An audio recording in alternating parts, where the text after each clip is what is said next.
Hi! Welcome back sa mga bago. It's me, Nak, and of course, sa podcast na 'to pag-uusapan natin ang buhay from witchery, adulting, at kung saan man tayo mag-align, 'di ba?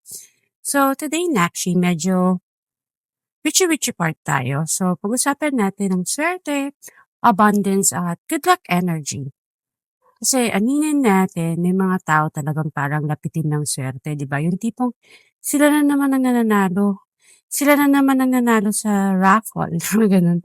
Sila na naman yung may opportunity, sila na naman yung may good news. Pero alam mo ba, hindi lang kasi yun basta swerte eh. Energy yon, as in habit yon, practice yon.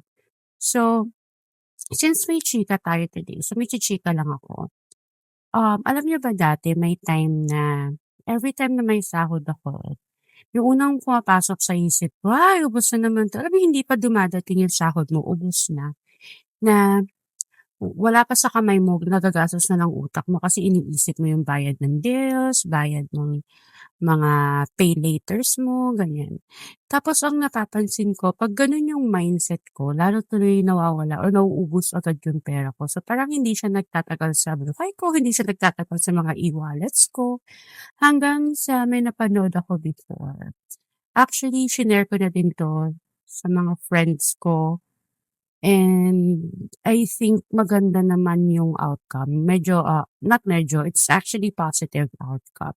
So ito yung concept na arigato in, arigato out. So Japanese siya na idea na every time may pumasok na pera sa buhay mo, mag-thank you ka. So every time na may lumalabas din, is magte-thank you ka pa rin. So hindi lang siya yung basta thank you ha, hindi dapat yung sad ka kapag nagbabayad ka ng bills, dapat yung excited ka, ganyan. So, parang kunyari, nakita mo na yung sahod mo. Tapos, "Ay, arigato in, I'm so happy, ito na yung pera ko." Tapos kunyari magbabayad ka ng kuryente, let's say kuryente, hindi nabayaran mo na, arigato out, and then be happy kasi nga in the next 30 days may kuryente ka, may internet ka, may tubig ka, may bahay ka na tutuluyan, which is dapat grateful ka na nagbabayad ng mga bagay-bagay na yun. So, instead na, "Ay, ang sakit magbayad," i-shift mo siya sa, "Thank you kasi may pambayad ako." Oh, 'di ba? So, doon ko na-realize na grabe pala ang energy ng mindset. Hindi lang pala siya swerte, ina-attract mo din talaga siya. Hindi mo kailangan maging full-on mangkukulam para maging swerte or swertehin ka sa buhay ha, promise. Minsan, nasa small daily habits lang yan. So today,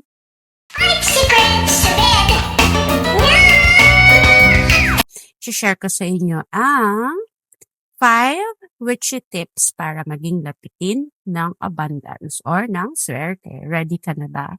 So yeah, simulan na natin. Okay, so tip number 1, clean space is equals to clean energy. Ito mga Nakshi real talk, kung sobrang gulo ng paligid mo, magulo rin ang energy mo, hindi papasok ang blessings kung wala ng space. So first tip is maglinis ka, mag-declutter ka. Hindi to yung sa pagiging maarte, energy reset kasi to. Pag may tinapon ka, sinasabi mo sa universe na, ready na ulit ako sa bago. 'Di ba? Tip number two, treat money like a relationship. Second tip,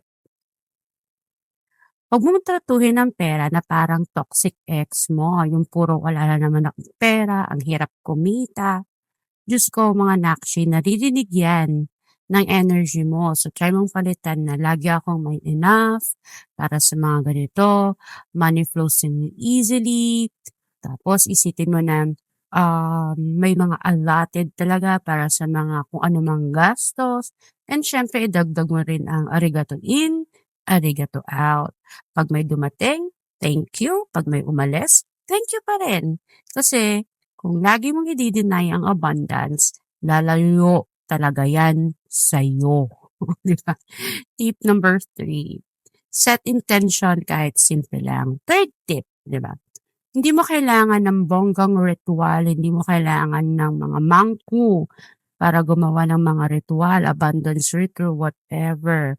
So, kahit simpleng moment lang sa umaga tulad ng today, kunyari kagigising mo lang, today may good news ako matatanggap. Today may darating na opportunity. Mga ganyan. So, intentions are powerful.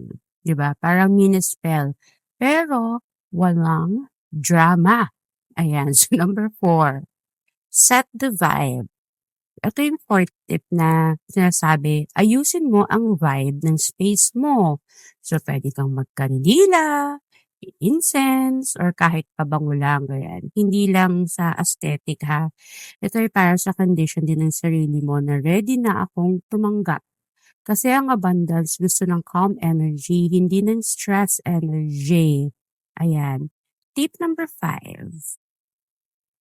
Gratitude is equals to magnet of blessings or magnet ng blessings. Ito yung feeling ko medyo pinaka-powerful. Ayan. So, always say thank you. Magpasalamat ka. Hindi lang sa malalaki, kahit sa maliliit na bagay.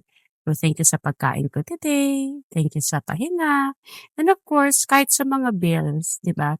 Kasi hindi naman lahat may privilege na magbayad. So, instead na burden, gawin mo siyang blessing. Kasi the more na na-appreciate mo na meron ka, mas dumadami yan. Diba? And, of course, kukuha ulit tayo ng card. So, one card tarot reading na tayo! For today, shuffle lang natin. So, ano bang card natin? Uy, sakto. Abundance yung usapan natin. Empress card yung lumabas. So, this time, it's time for us to be, nagpapawisan ako. This time, it's, ang Empress kasi is abundance. As you can see, Mother Earth, she's pregnant, and things like that. So, we will all be, parang sinasabi niya na, lahat tayo may karapatang swertehin. Lahat tayo dapat swertehin. We just have to be grateful. Kailangan lang natin na pasalamatan kung anong meron tayo. Like, air that we breathe, we have to thank the universe for that, diba? Basta let's just be grateful para mag-overflow ang abundance sa atin, para mabuntis tayo ng swerte. Ayan. So, yan. Just appreciate kung ano yung nasa mundo, anong around you. In that way, we will feel abundant. So, yan. Yun yung card sa mga nakaabot dito. And of course, mga nakshi, tandaan nyo to. Hindi ka malas, hindi ka kulang. Minsan, kailangan mo lang i-align ang energy mo. Swerte is not something you wait for. It's something you practice. If na-relate ka, share mo to sa friend mo na feeling malas lately. And of course, this is me, Nak, reminding you na deserve mo ang abundance. Again, hindi to kulang, chika lang. Bye!